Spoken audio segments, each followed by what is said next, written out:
Hello! Ayan, lutuan time na naman mga kakusina. At ang aking lulutuin ngayon ay chicken pastil. Ayan, namimiss kong kumain ng chicken pastil kaya magluluto ako ng aming pampananghaliang ulam. Ayan, nahimay ko na yung chicken breast. Tara, luto po tayo! Papakuluan ang chicken breast sa tubig na may asin, pamintang buo, laurel leaves at saka bawang. Ayan mga kakusina. Papalambutin lang natin itong ating chicken breast para malambot siya. Saglitan na lang ang paggigisa or pagtitimpla mamaya pag ito'y iluluto na chicken pastil. Ayan mga kakusina, habang linuluto ko to ay nakapaghiwa na ako dyan ng bawang at sibuyas. Ayan, at nung okay na nga yung chicken breast, ayan, pinalamig ko lang and then saka ko naman siya hinimay na ganyan lang kaliliit mga kusina, chicken strips. Ayan, mabilis lang naman ang pagluluto nito mga kakusina dahil malambot na ang ating chicken breast. Dito lang naman tayo magtatagal dahil sa hihimay natin ng chicken breast. At eto nga mga kakusina, nahimay ko ng lahat ang chicken breast.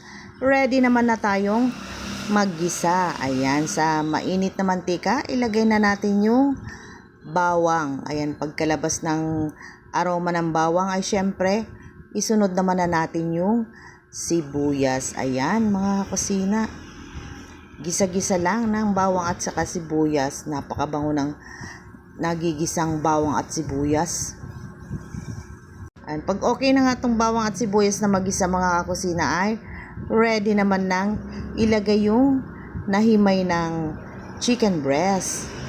Ayan, ginisag ko lang ng very light kanina mga kakusina. Nakalimutan ko kasing maglagay ng annatto powder. Ayan, ginilid ko lang yung chicken breast.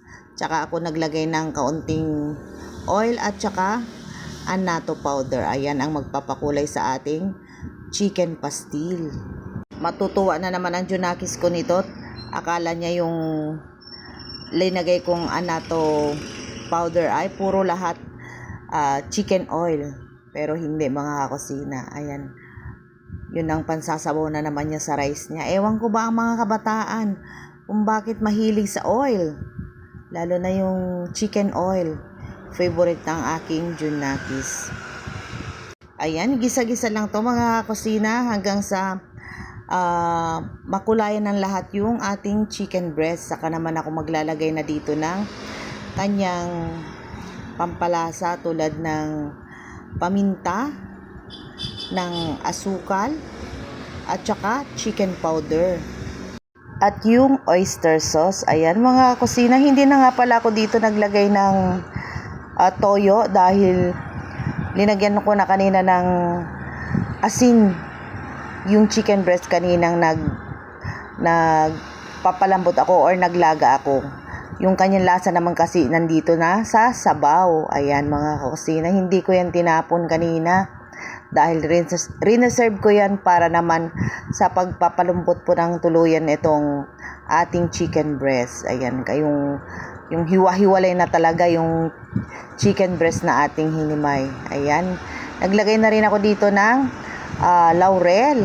Ayan, papakuluin lang natin. Pag i-reduce natin yung kanyang sabaw na linagay natin kanina, yung chicken broth. And then naglagay na rin ako dito ng chili flakes. Ayan, mas gusto ni hubby yung maanghang mga kusina, pero konti lang ang linagay ko dyan. Maglalagay na lang ako ng siling buo, yung siling pula. Bahala na siyang magpisa kung kailan siya kakain. Ayan mga kusina, halo-halo lang hanggang sa mawala or mag-evaporate na talaga ng tuluyan yung kanyang tubig. Ayan yung sili mga kusina. Mahilig talaga si hubby ng sili. Ayan, ilalagay ko sana yung chili sauce chili oil na ginawa ko, kaso sobrang anghang nun, hindi ko carry, kaya ang linagay ko ay yung chili flakes. Bahala na si hubby magdagdag na lang ng anghang. And then, eto na nga mga kakusina, malapit nang maluto. Kaya naglagay na ako dito ng butter. Ayan. Margarine or butter ay okay lang mga kakusina. Ayan. Hanggang sa ma-absorb lang ng ating chicken, itong linagay nating butter ay okay na yan mga kakusina. Mas malasa ang ating chicken pastil pag ganyang may margarine or butter. Ayan mga kusina, na-absorb na ng ating chicken, breast chicken yung ating linagay na butter. Ayan, kaya nagmamantika na siya. Ayan, masarap yan yung medyo may tutong-tutong sana. Ayan mga kusina, ready na ang ating chicken pastil.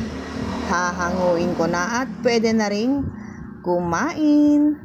Pag nagluto kayo ng ganito mga kusina ay pwedeng pang negosyo din. Magpa-order na kayo bago kayo magluto para maisama nyo niya sa inyong lulutuin.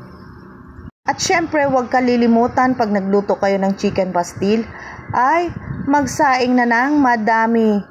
Ayan, dahil mapapa-only rice or extra rice kayo sa sarap. Lalo na pag mahilig kayo sa maanghang, talagang kanin is life pag ganyan mga kakusina. Ayan, thank you so much!